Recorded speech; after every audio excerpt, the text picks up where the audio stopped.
Glória a Deus, amém.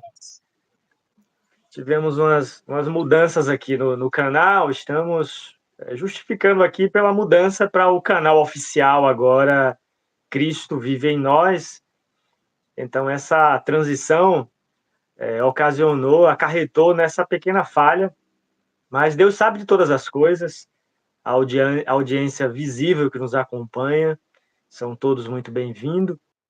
E sem perder tempo, vamos com uma breve mensagem aqui do irmão Celes, que é de grande valia para nossas almas, com o irmão aí a palavra. Deus abençoe a todos, irmão Edson, irmãos aí que estão para conectar com a gente, aqueles que vão ver o vídeo posteriormente. Graça e paz a todos, no nome do Senhor Jesus Cristo. Eu estava olhando mais pela manhã, de um teólogo, não, aliás, ontem à noite, ele, falando sobre o Espírito Santo, ele disse que ele não recebe Jesus para depois receber o Espírito Santo. E que Jesus é o Espírito Santo, aí vou muito bem. Só que eu percebi que o que ele quis dizer é o seguinte: a pessoa, quando ele creu, aceitou Jesus, ele recebeu o Espírito Santo, ele já tem a plenitude. E não precisa receber mais nada posterior. Eu achei que ele me incomodou, porque se você olhar na natureza, você olhar também na Escritura, nenhum pé de abacate já nasce produzindo abacate. A vida começa na semente. Toda plantação, tudo vem na semente, a vida está na semente.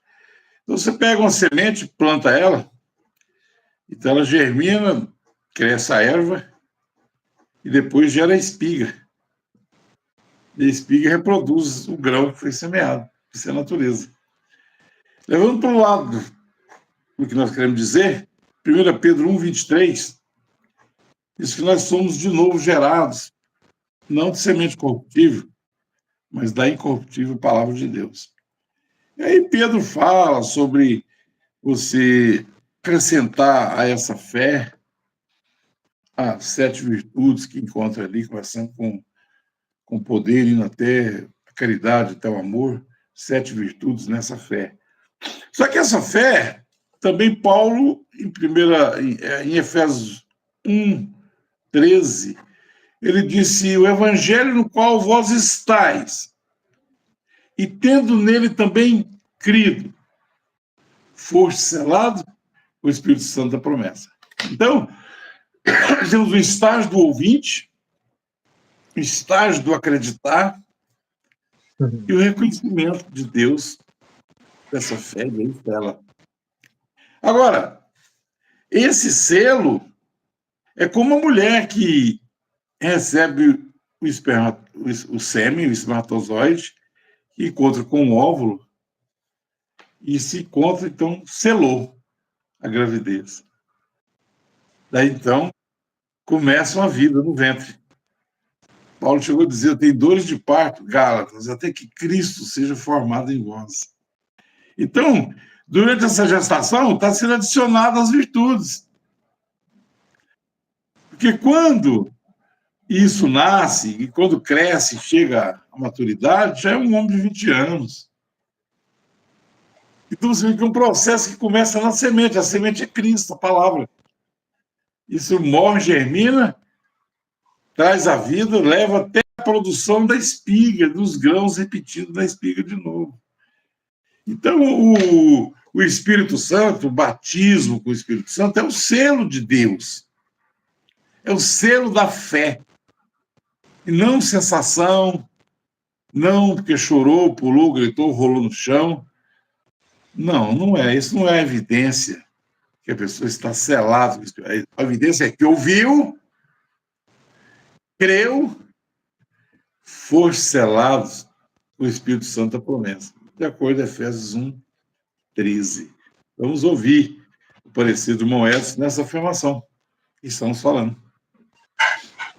Perfeito, irmão, perfeito. Nessa mesma, como o irmão bem disse, a natureza toda trabalha, né, manifesta essa obra de Deus.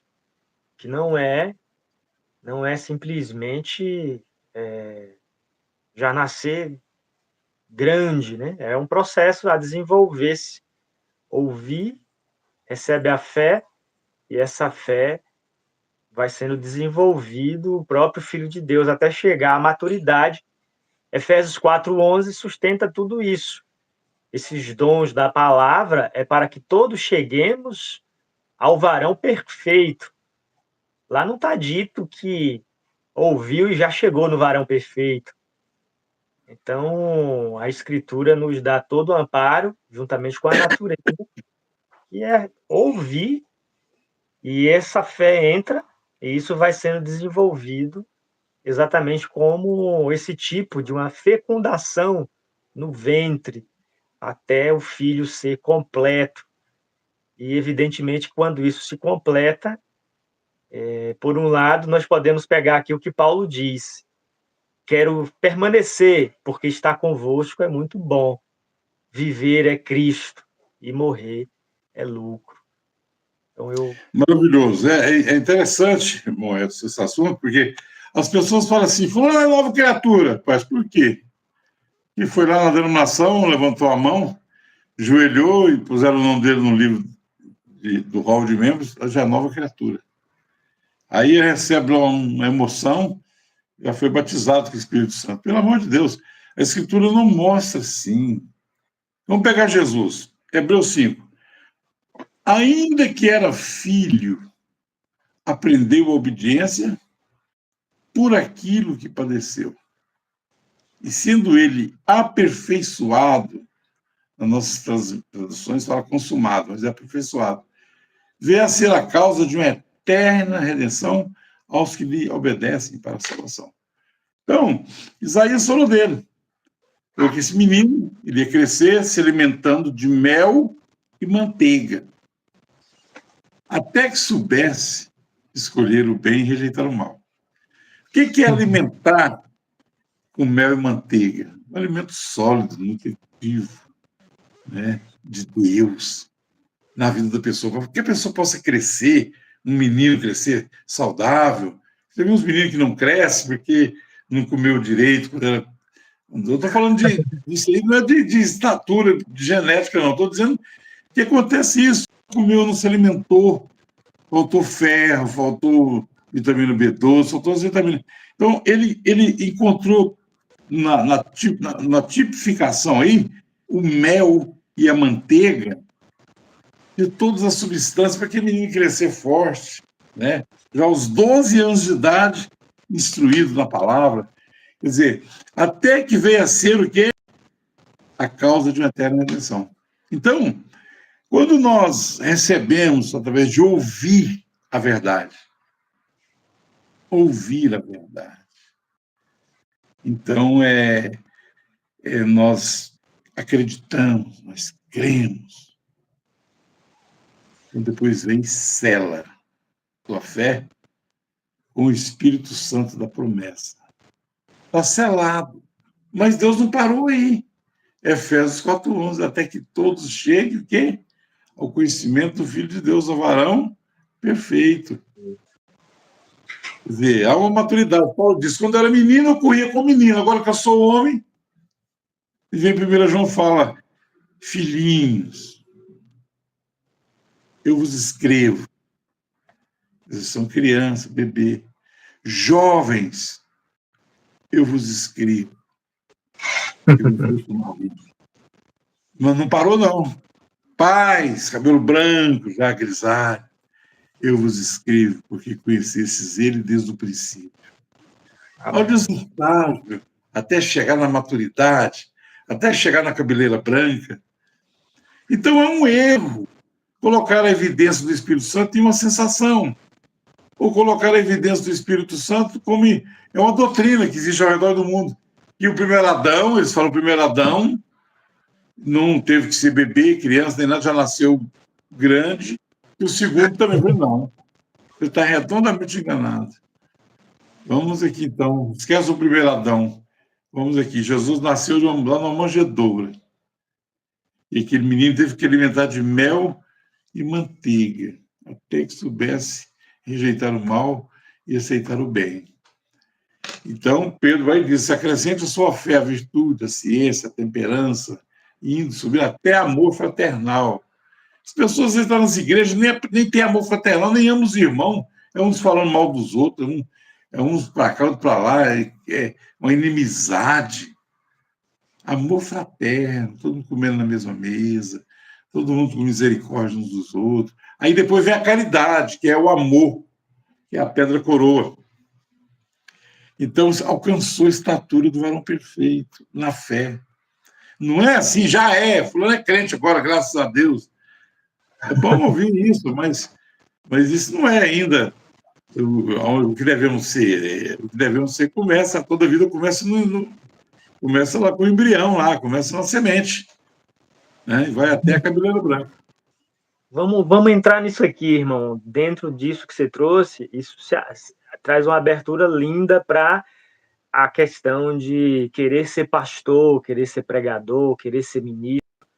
Todo mundo, por causa da igualdade, da unidade em Cristo, acaba-se que isso cria-se uma grande confusão. Mas vamos aqui jogar uma grande bomba da verdade para todos que ouvem. O que é ser um ministro? O que é um ministério? Juntando isso dentro da palavra, eu coloco que o irmão discorra aqui para nós, porque a palavra ministrar ou ministério traz exatamente a ideia de de servir, né? É um diácono, né? É aquele que serve. Debaixo da velha aliança, o ministério, está lá em Hebreus 5, parece 5 ou 4, não sei, fala sobre o ministério de Arão. O Velho Testamento todo fala. Esse ministro era um homem escolhido por Deus para ministrar dentro do santuário. Só que isso era uma sombra dos bens futuros.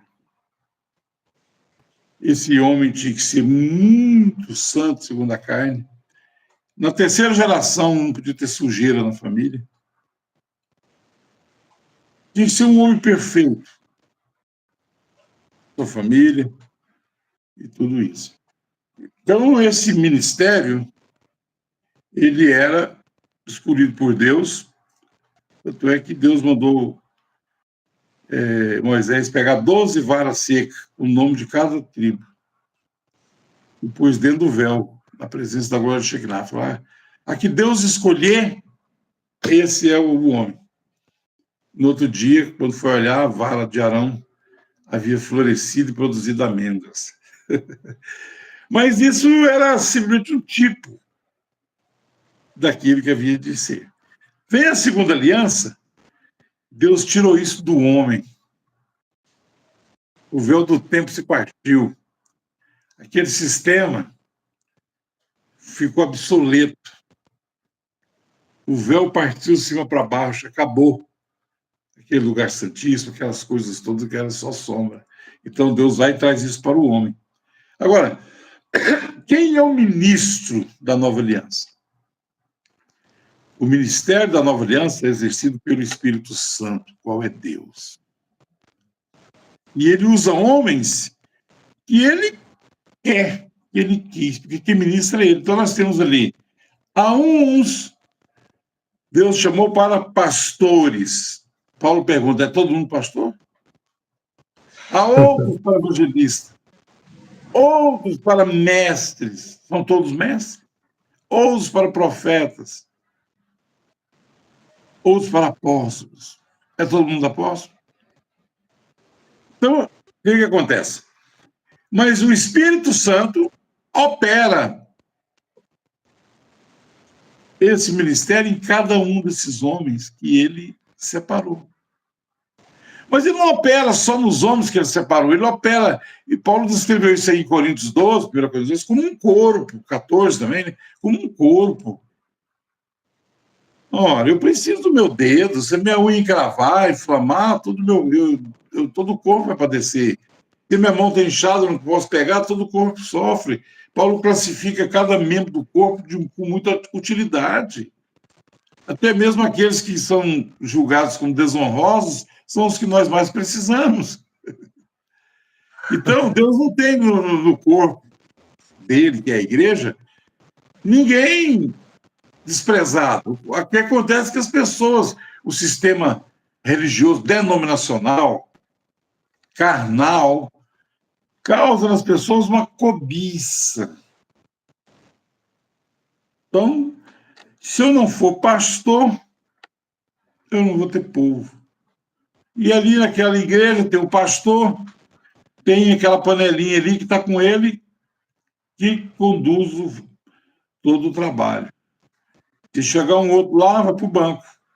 Nem oportunidade tem. Parece que é um dom lá, não é. Aí, de repente, esse aqui tem que seria melhor sair e fundar um trabalho aqui, que aí ele vai ser o líder, o pastor. Aí o outro que juntou lá com ele sai também, forma uma outra igreja para ele ser o pastor. Aí o outro lá com ele também forma outra, sai e forma outra igreja, outro ministério. Essa é a razão que você tem mais de 1000 placas aí, chocando uma com a outra. Começou com um, a velha mamãe romana. Então, Paulo pergunta, é todo mundo pastor? É todo mundo apóstolo? Então, esse é o ministério do Espírito Santo, exercendo o corpo inteiro, porque assim como o sangue é a vida do corpo humano, assim como a seiva é a vida da árvore, o Espírito Santo é a vida do corpo. Agora, o sangue não irriga só a cabeça, ele irriga até o dedo do pé. Agora, como é que você vê isso, Moedas? Por que as pessoas, por que tanta divisão, tanta gente começando a igreja? Começa uma igreja e um ministério bonito, e a pouco um já sai, leva um povo, começa outra igreja. E todo mundo quer ser pastor. Por quê? Deixa para você responder. Por que todo mundo quer ser pastor? Então, tem essa ânsia humana, né? Essa glória de querer aparecer, né? De querer receber a glória. Na prática, se tornam reizinhos, né? Os que muitos criam seus impérios, né? Criam um sistema onde vão reinar sobre o povo. Porque, você vê, a igreja do primeiro século, esse modelo de igreja que nós temos hoje aí, não é o modelo da igreja do primeiro século, é o modelo da igreja romana. Com um rei, vários reizinhos, descendo até chegar na igreja local. E chega ali, avisa que a congregação ainda lidera 13 congregações abaixo dele. Reizinhos para todo lado. Como reunir a igreja no primeiro século? Os irmãos tinham amor, companheirismo, unidade. Então se encontravam, vamos dizer que aí na tua cidade tem um monte de irmãos espalhados aí na cidade satélite, no domingo vão reunir lá na casa do irmão Edson, aí todo mundo para lá. Então ali eles cantavam, oravam, adoravam. E alguém, eu, você e os demais ministros que estão lá, sentia de Deus uma unção, uma inspiração.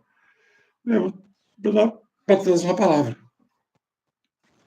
Então ele trazia a palavra. O outro trazia um testemunho. O outro trazia alguma coisa, um testemunho, alguma coisa para contar, um hino. Terminava a reunião, eles iam comer junto. Levavam comida. Nos casos são brasileiros, faz logo lá, faz um churrasco, e sentava na mesa e passava o dia falando as coisas de Deus, aquela coisa maravilhosa. Vejo quão longe nós estamos disso. Essa é a verdade. Vejo quão longe estamos.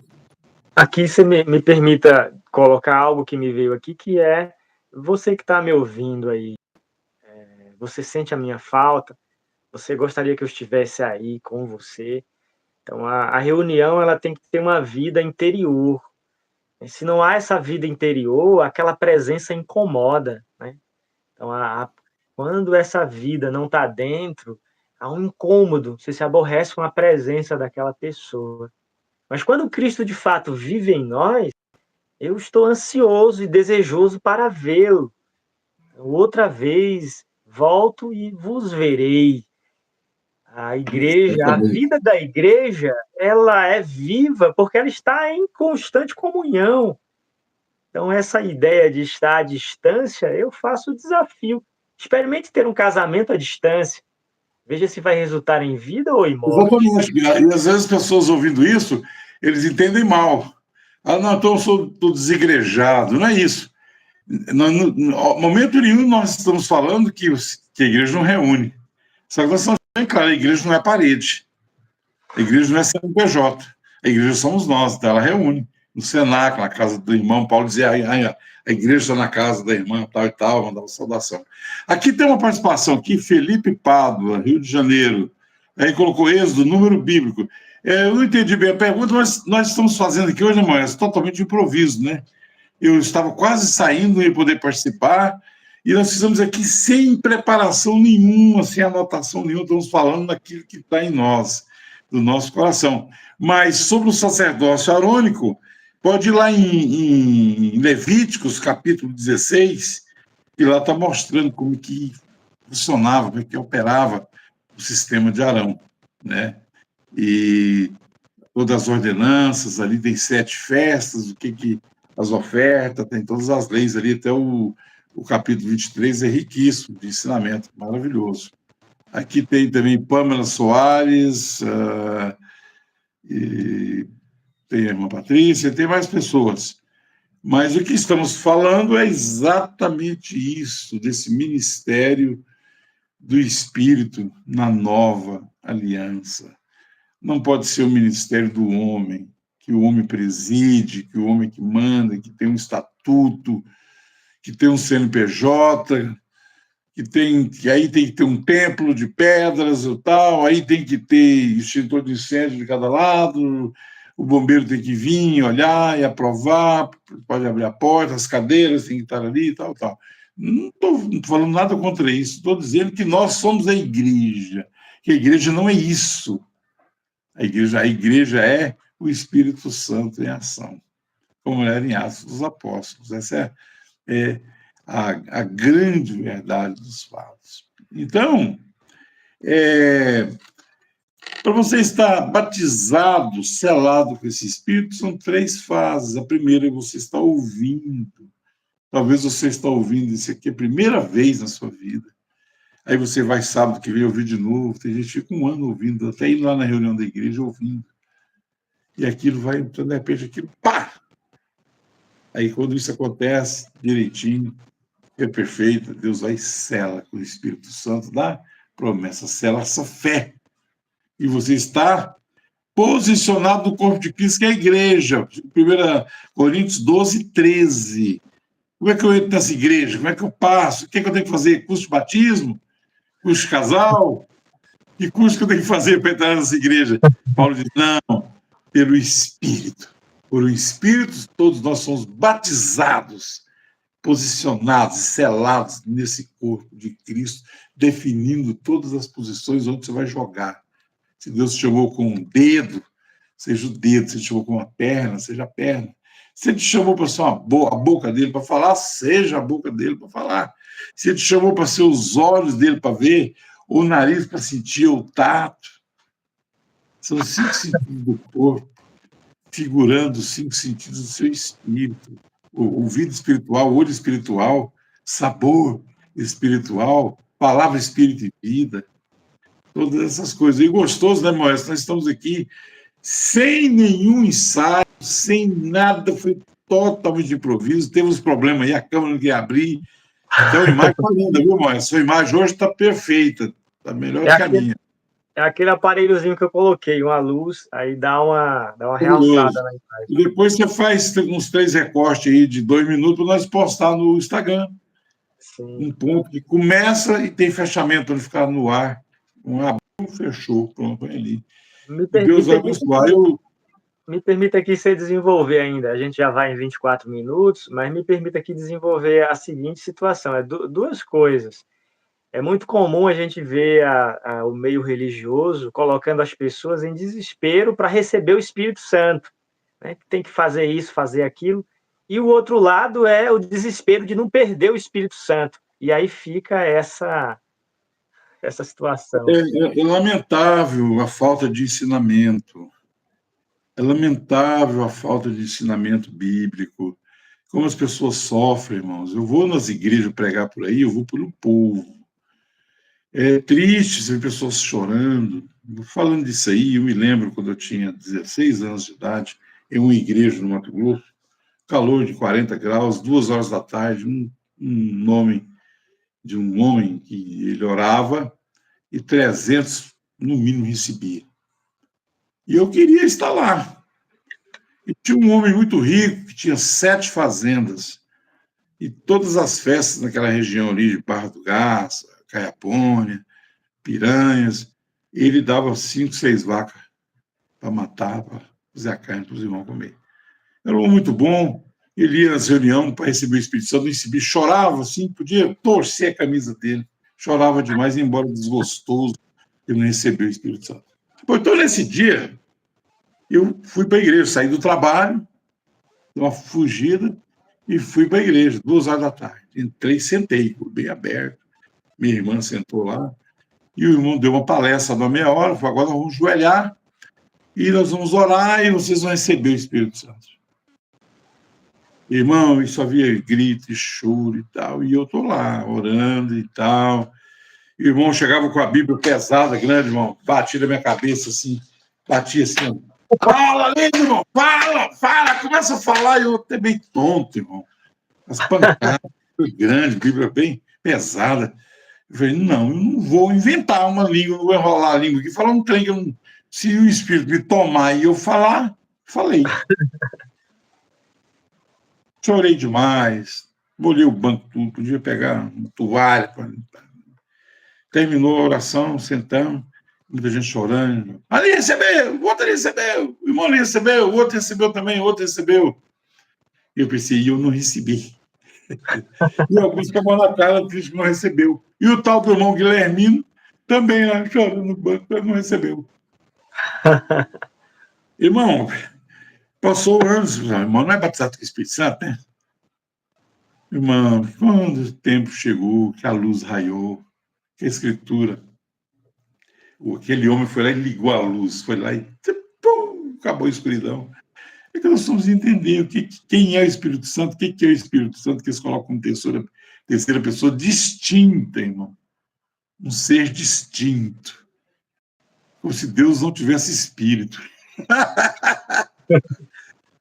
Quando veio a revelação, pronto, as coisas todas caíram por terra. E eu fiquei sabendo desse irmão Guilhermino, e um pastor mente aberto falou, meu irmão, você está derramando o Espírito Santo para tudo quanto é lado, irmão.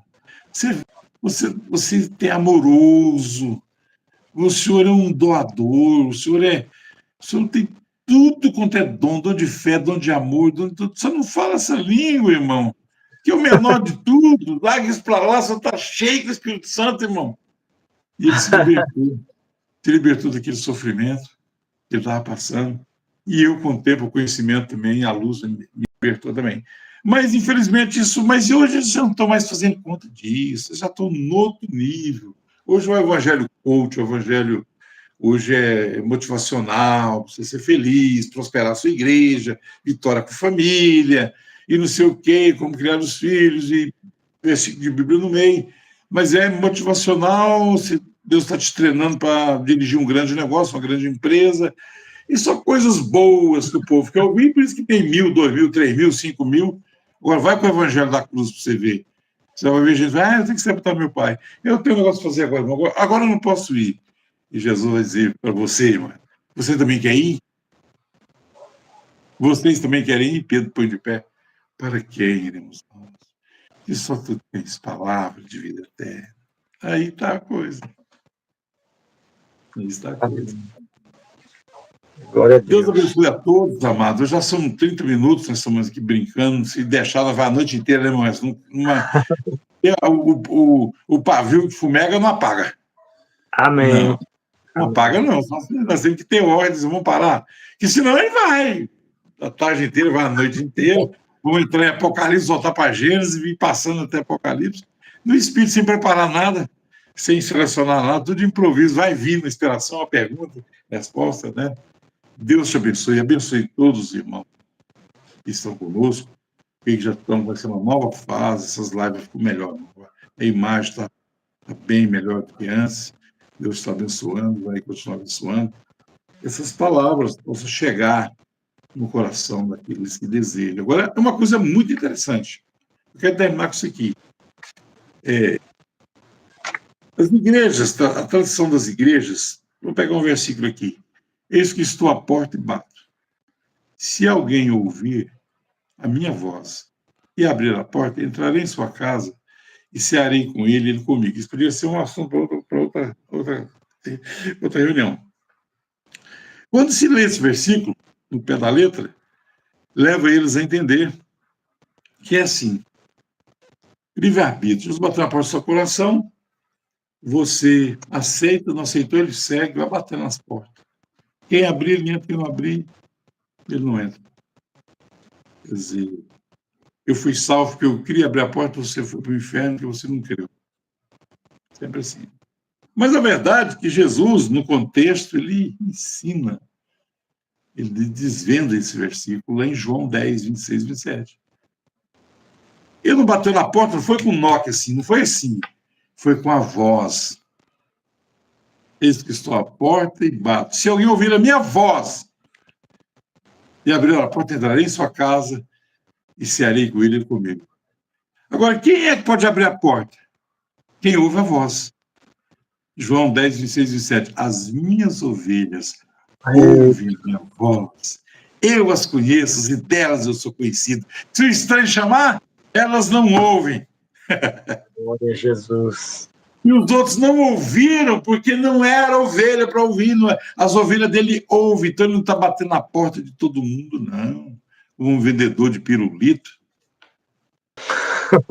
Não, vendedor de picolé. Quem quer comprar, não. Ele sabe na porta que ele bate. Ele está batendo agora no seu coração. Só abrir. Deixa ele entrar e cear. Cear é ter companheirismo. Você não leva ninguém na sua casa que não é uma pessoa que você ama, que você gosta. Você dá um jeito. Eu não vou almoçar lá em casa hoje. Minha mulher está com dor de cabeça. Hoje não dá mais. Você vai, quando é uma pessoa que gosta, você marca e vai sentar e tomar um café, e a esposa vai servir a comida na mesa, e vocês vão sentar e ter lá horas e horas de gargalhada, alegria, companheirismo. Isso aqui é cear, é companheirismo, é comunhão. Não é comer um pedaço de pão, beber um gole de suco maguari e diz que ceiou. Ora. Essa voz não é o carro da pamonha, não, né? Essa voz não é o carro da pamonha, não. O Espírito descendo da natureza do cordeiro, né? Natureza da ovelha. Essa voz não é um caminhão passando aí dizendo, olha a melancia, ou olha o abacaxi. Não, não é isso, não. Tem alguém naquela casa que está com a boca cheia d'água para chupar uma talha de melancia. E ele bate lá, já está esperando, abre, entra e está aqui. Então, isso que ele falou, se alguém ouvir a minha voz, as minhas ovelhas ouvem a minha voz. Ele não falou que os cabritos ouviam? Deus abençoe pessoas aí, ó, irmão. Você dá para você saudar aí? Bateu o carrinho de pipocas. Meu Deus do céu. Ele está lá. Fala, Serginho Groisman. Interessante. Deus abençoe, meu querido. Um abraço. Tá? Até a próxima reunião, em nome de Jesus. Irmão Edson. Amém. Finalizar com você. Tá? Deus abençoe. Amém. É isso. Não tem nada a acrescentar. A palavra de Deus é perfeita. O que a gente pode dizer é amém, né? A ovelha diz amém. A voz única de Cristo. Não importa qual vaso que ela esteja usando, a ovelha sabe discernir porque está atento à voz e não ao vaso, né? Mas à voz. Deus abençoe a todos. No nome de Jesus. Amém. Amém, amém. Um abraço a todos os nossos participantes. Obrigado pela participação aí, o irmão aí, ó. Bom final de semana para você também, amado. O irmão fez a brincadeira conosco aí, porque gostou. Ele achou interessante. Patrícia, Deus abençoe você. Todos que vão ver essa fita durante a semana, Deus abençoe a todos. O meu forte abraço, um bom descanso, bom fim de semana.